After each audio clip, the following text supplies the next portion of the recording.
Assalamualaikum warahmatullahi wabarakatuh.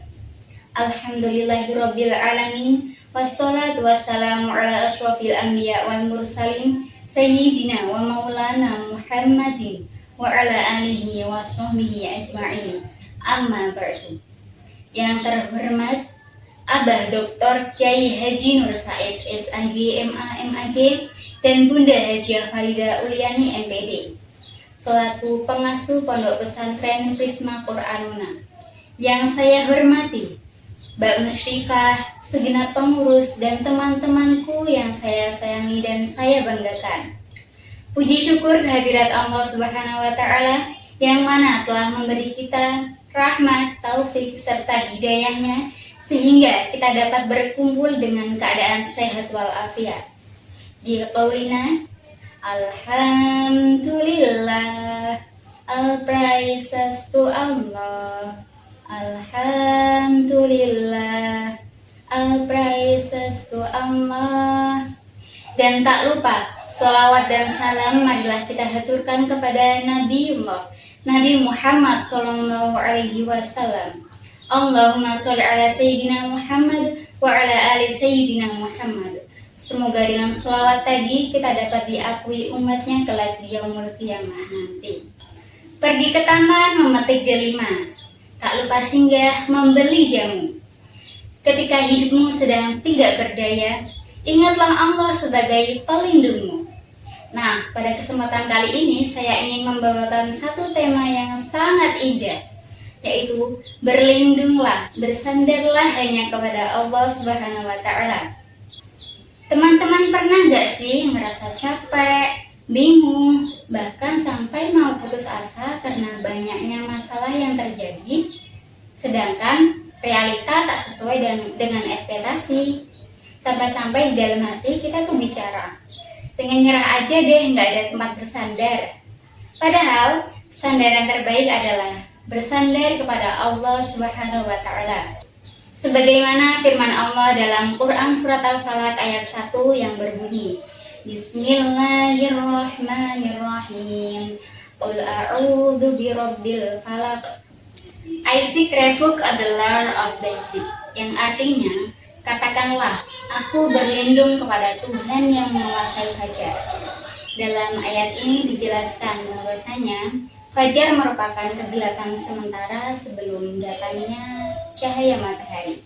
Artinya apa? Artinya kita tidak boleh putus asa dengan segala cobaan masalah yang terjadi. Karena setelah kesulitan itu pasti ada kemudahan. Setelah kegelapan selalu ada cahaya.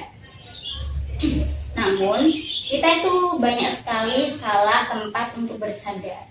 Ketika kita capek, kita bersandar kepada manusia.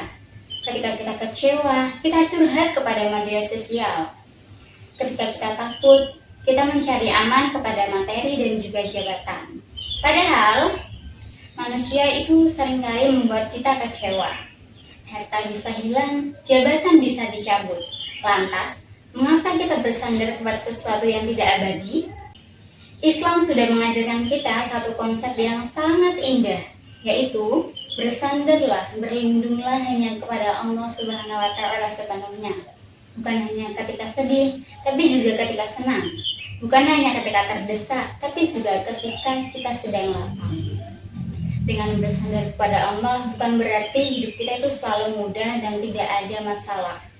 Tapi dengan bersandar kepada Allah, hati kita itu menjadi tenang, dada menjadi lebih lapang, lebih sabar, lebih optimis terhadap segala musibah yang kita hadapi. Dan dengan bersandar kepada Allah, jalan kita itu terasa lebih ringan. Karena kita percaya bahwasanya Allah itu Al-Adlu, Allah itu Maha Adil. Allah tahu jalan takdir yang terbaik untuk kita. Dan Allah tidak pernah lalai terhadap makhluk-makhluknya. Man tawakkala 'ala Allah fa huwa hasbuh. Barang siapa bersandar kepada Allah, Allah akan menyukupinya. So, when you have Allah, you have everything. Jadi, ketika kamu punya Allah, kamu punya segalanya. Aku tak lagi mengandalkan dunia yang datang pergi dan tak bisa setia. Kini ku percaya dengan sepenuh jiwa Allah adalah tempat berlindung selamanya. Saya menghimbau kepada Mbak semuanya, khususnya saya sendiri. Ketika kita capek, pulanglah kepada Allah. Ketika hati kita sakit dan remuk, sandarkan kepada Allah. Ketika hidup kita sedang kacau, serahkan kepada Allah. Mengutip salah satu nasihat dari Ustadzah Oki Setiana Dewi, beliau pernah berpesan, ketika kamu bersandar kepada diri kamu sendiri, maka kamu tidak akan pernah kuat. Tapi ketika kamu bersandar kepada Allah yang Maha Kuat, maka kamu akan baik-baik saja. Maka dari itu, marilah kita perbaiki keimanan kita. Marilah kita bersandar, berlindung hanya kepada Allah Subhanahu wa Ta'ala. Sekian yang dapat saya sampaikan, semoga bisa bermanfaat dan dapat kita amalkan di kehidupan kita. Kurang dan lebihnya saya mohon maaf. Wallahul muwaffiq ila aqwamit thoriq. Wassalamualaikum warahmatullahi wabarakatuh.